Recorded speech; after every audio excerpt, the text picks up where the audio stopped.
Ito, ang latest weather update.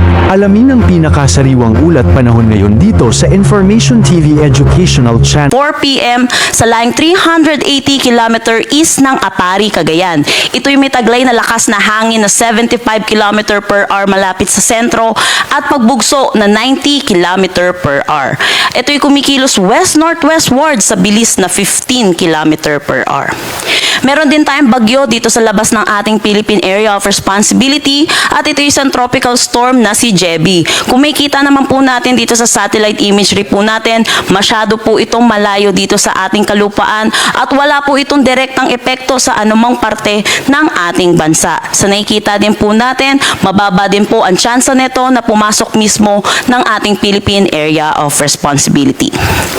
Para naman sa magiging track netong binabantayan natin bagyong si Julian, asahan po natin September 29, 2024 bukas po ng 2 p.m.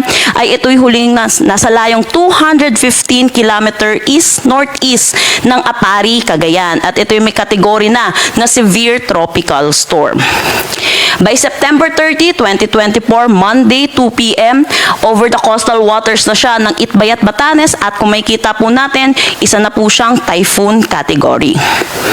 By September 30, dahil sa forecast track po natin nakikita, possible po ang landfall or close approach by Monday hanggang madaling araw ng Tuesday dito sa may Batanes at Babuyan Islands.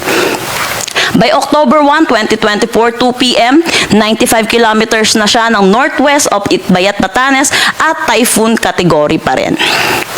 October 2, 2024, 2 p.m., 340 kilometers na siya ng north-northeast ng Itbayat, Batanes at typhoon category pa din.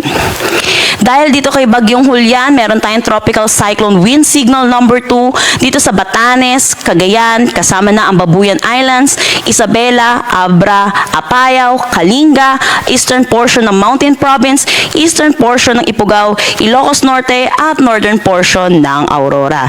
At possible na rin po, magtaas na po tayo ng signal number 2 mamayang gabi.